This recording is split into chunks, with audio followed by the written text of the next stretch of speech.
हल्की हवा, दूर कहीं मंदिर की घंटी।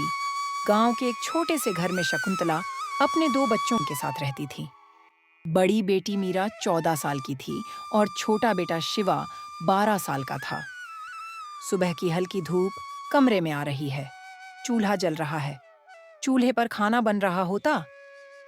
उसका पति रामस्वरूप कुछ साल पहले बीमारी के कारण दुनिया छोड़ गया था। पति के जाने के बाद शकुंतला का जीवन और भी चुनौतीपूर्ण हो गया था। साहूकार का कर्जा बढ़ता जा रहा था और गरीबी का अंधेरा उनके घर को घेर चुका था। शकुंतला की दिनचर्या कठिन थी। पति की मौत के बाद घर घर काम करना ही उसकी जिंदगी बन गया था। वह घर घर जाकर काम करती थी।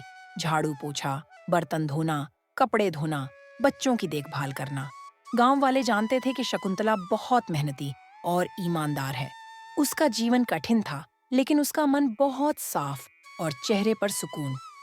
मीरा घर के काम संभालती थी और पढ़ाई भी करती थी। मीरा जरा पानी भर लाना बेटा, घर में पानी नहीं बचा है। हाँ माँ, मैं पानी भर कर ले आऊंगी। माँ, आज आप देर से आओगी क्या? नहीं बेटी, आज 2 घर ही काम करने जाना है। फुलवंती जी के घर आज छुट्टी मिली है। तो माँ, आज शाम बाजार चले, सब्जी खत्म हो गई है। हाँ बेटिया, आज बाजार चलेंगे। मैं शाम को घर जल्दी लौटूंगी।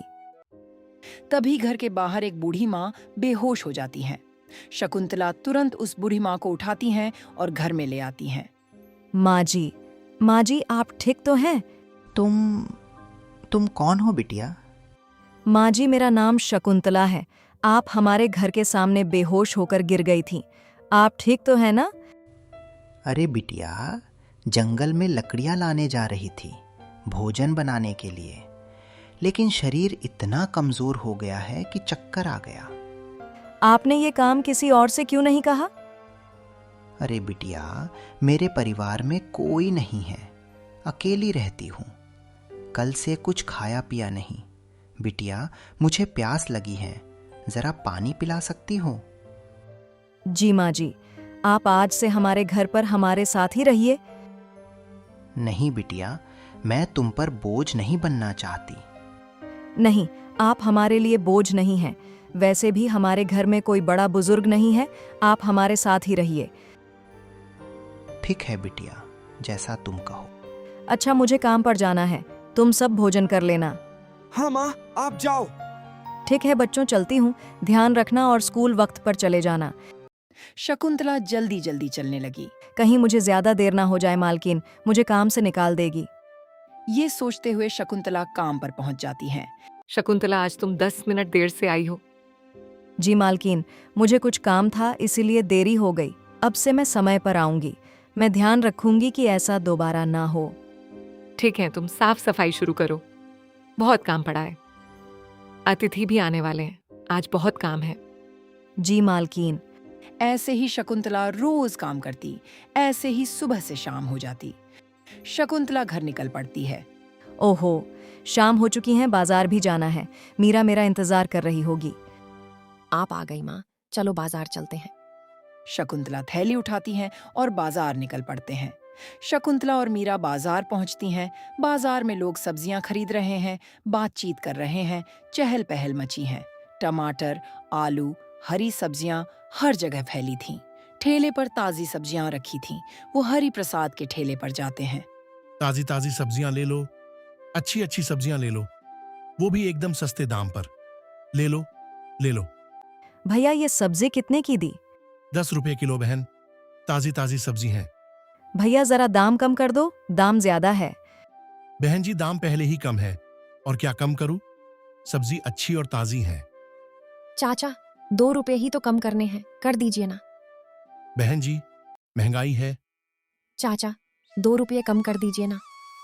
अच्छा ठीक है, कम कर देता हूं, लीजिए। आपका बहुत बहुत धन्यवाद चाचा। भैया, टमाटर जरा अच्छे देना। हाँ बहन, सारी सब्जियां अच्छी हैं। भैया, ये लीजिए आपके पैसे। हाँ बहन जी, और ये लीजिए आपके बचे हुए पैसे। सब्जी देते समय हरिप्रसाद अनजाने में 10 रुपए ज्यादा लौटा देता है। सब्जी लेकर शकुंतला और मीरा घर चली आई। घर आकर शकुंतला ने देखा कि हरिप्रसाद ने गलती से 10 रुपए ज्यादा दे दिए। शकुंतला सोचती है, पति हमेशा कहते थे कि किसी के हक का पैसा कभी मत रखना। क्या हुआ माँ? सब्जी वाले ने 10 रुपए ज्यादा दे दिए हैं। मैं ये पैसे नहीं रख सकती। मुझे ये पैसे लौटाने होंगे, लेकिन अब शाम भी बहुत हो चुकी है। माँ, बाबूजी होते तो कहते अभी लौटा दो पैसा। हाँ बेटा, और गलत पैसा कभी चैन से सोने नहीं देता। ये पैसे मैं कल सुबह लौटा दूंगी। दूसरे दिन सुबह सुबह शकुंतला 10 रुपये लौटाने हरिप्रसाद के पास गई। भैया, कल आपने मुझे 10 रुपए ज्यादा दे दिए थे। ये लीजिए आपके पैसे। आप वापस देने आई हैं सुबह सुबह? हाँ भैया। कल 2 रुपए के लिए मोल भाव कर रही थी और आज 10 रुपए लौटाने आई हैं। बहन जी, रहने दीजिए, इतनी ईमानदारी। अरे बहन जी, कल तो आप 2 रुपए के लिए मोल भाव कर रही थीं। मेरे पति अब नहीं हैं, लेकिन वो हमेशा कहते थे किसी के हक का पैसा कभी मत रखना। गलत पैसा घर में रखा तो ये मेरे बच्चों पर आएगा। मैं नहीं चाहती कि मेरे बच्चों को मेरे कर्मों की सजा मिले। भगवान सबका हिसाब रखते हैं। शकुंतला पैसे देती हैं और घर चली आती हैं। ये औरत 2 रुपये के लिए मोल भाव कर रही थी, फिर भी 10 रुपये लौटाने आई। हरिप्रसाद भी घर आ जाता है। आ गए आप? भाग्यवान, जरा एक गिलास पानी ले आना। जी, अभी लाती हूँ। घर में चौपाई पे बैठा सोच रहा है। हरिप्रसाद के मन में शकुंतला की बात गूंजने लगी। अगर इसके कर्म इतने साफ हैं, तो मेरे कर्मों का हिसाब कौन देगा? उसे याद आया कि उसने पिछले हफ्ते दूध वाले किशन यादव के 200 रुपये कम दिए थे। ये लीजिए पानी।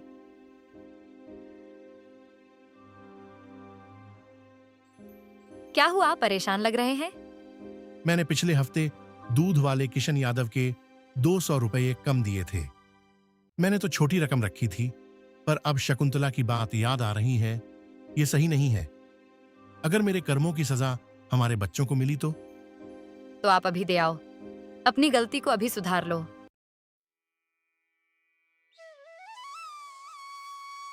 किशन यादव गायों को चारा दे रहा है। अरे भाग्यवान, जल्दी करो, हमें खेत भी जाना है। अजी खाना खा लीजिए, खाना बन चुका है, फिर चलते हैं खेत। हाँ ठीक है, पहले भोजन कर लेते हैं। पति, पत्नी और बच्चे भोजन करते हैं। भोजन तो बहुत स्वादिष्ट बना है। भोजन कर कर किशन यादव बाहर आता है। तभी हरिप्रसाद आता है। कैसे हो भाई? हरिप्रसाद, आज सुबह सुबह कैसे आना हुआ? किशन भाई, गलती हो गई थी। पिछले महीने के दूध के पैसे मैंने 200 रुपये कम दिए थे और तुम मुझ पे भरोसा करके बिना गिने ही ले गए। ये पैसे ले लो। भाई, माफ करना, गलती मेरी थी। कहीं मेरे कर्मों की सजा मेरे बच्चों को ना मिले, यही डर मुझे यहां खींच लाया। कोई बात नहीं भाई, पैसे लौटाने के लिए धन्यवाद। कल एक औरत मिली थी, उसकी ईमानदारी मेरी नींद खा गई।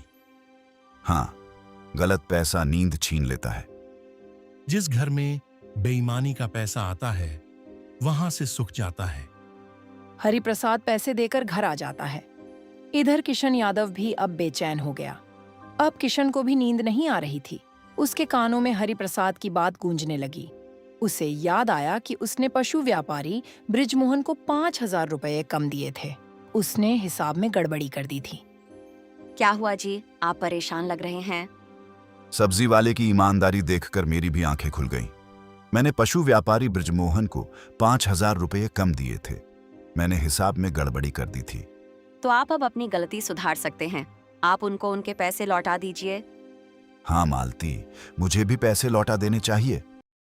वह पशु व्यापारी के पास जाता है। बृजमोहन का घर गांव के किनारे बड़ा था। पीछे गायों का छप्पर था। अंदर हिसाब किताब फैले हुए थे। पत्नी चाय बना रही थी। बेटा पढ़ाई कर रहा था। वह बृजमोहन के पास गया। बृजमोहन, अरे भाई कहाँ हो? यहीं हूं भाई। क्या हुआ? भाई, ये पैसे वापस लो। पैसे? कैसे पैसे? तुम मुझे पैसे क्यों दे रहे हो?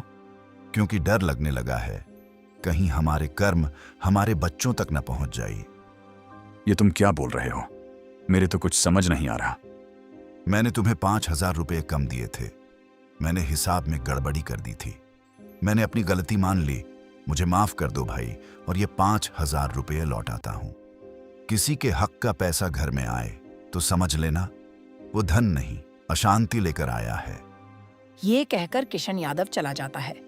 बृजमोहन परेशान हो जाता है। बृजमोहन, जो शकुंतला के पति रामस्वरूप का पुराना दोस्त था, गांव में व्यापार करता था। वह गाय भैंस की खरीद बिक्री करता था। उसने रामस्वरूप से 50,000 रुपये उधार लिए थे अपने व्यापार के लिए। दोस्त की मृत्यु के बाद उसने पैसे वापस नहीं किए। रामस्वरूप ने मुझ पर भरोसा किया था। रामस्वरूप मेरा दोस्त था। उसने जरूरत के समय मेरी सहायता की थी और मैंने उसे धोखा दिया। ये मैंने क्या कर दिया? अब लौटा दो। अब समय है सब सही करने का। हाँ, तुम ठीक कह रही हो।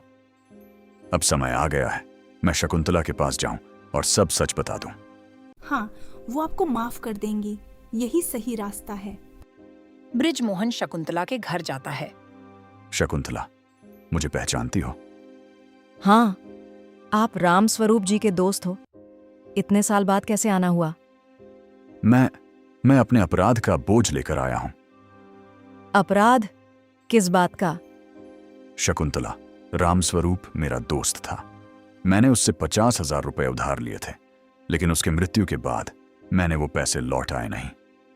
मैंने सोचा कि अब कौन पूछेगा। क्या आपने मेरे पति को धोखा दिया? पैसा खो जाने से इतना दुख नहीं होता बृजमोहन जी, जितना दुख भरोसा टूटने से होता है। पैसा तो फिर से कमाया जा सकता है, लेकिन टूटा हुआ विश्वास जिंदगी भर नहीं जुड़ता। शकुंतला, आज मैं सब सच कह रहा हूं। मैं आपके पति का कर्जदार हूं। मुझे माफ कर दीजिए। पैसा नहीं लौटाया तो कम से कम सच बता देते। मैंने अपने बच्चों को हमेशा यही सिखाया है, हम गरीब हो सकते हैं लेकिन बेईमान नहीं। मुझसे गलती हो गई, लेकिन आज समझ आया। गलती सबसे होती है, लेकिन छुपाने से वो और बड़ी हो जाती है। ये आपके पति के 50,000 और 50,000 मेरी गलती का दंड। प्रायश्चित के रूप में 1,00,000 रुपए लौटाता हूं। खुशी इस बात की है कि आपने सच बोल दिया। अब आपका मन हल्का हो गया होगा। बस आगे से सही रास्ता मत छोड़िए। आज आपने मुझे सुकून लौटा दिया। ईमानदारी से बड़ा कुछ नहीं। माँ, अब सब ठीक हो जाएगा। हरिप्रसाद, किशन यादव और बृजमोहन ने अपने गलत कर्म सुधार लिए। गांव में अब ईमानदारी और मेहनत का संदेश फैल गया। 10 रुपये से शुरू हुई ईमानदारी 1,00,000 पर आकर रुकी। यही है कर्म का हिसाब। कर्म लौटते जरूर हैं। कर्म कभी छोटे या बड़े नहीं होते। कर्म सिर्फ सही या गलत होते हैं। चैनल को सब्सक्राइब करें, वीडियो को लाइक करें, शेयर करें और कमेंट करें। धन्यवाद।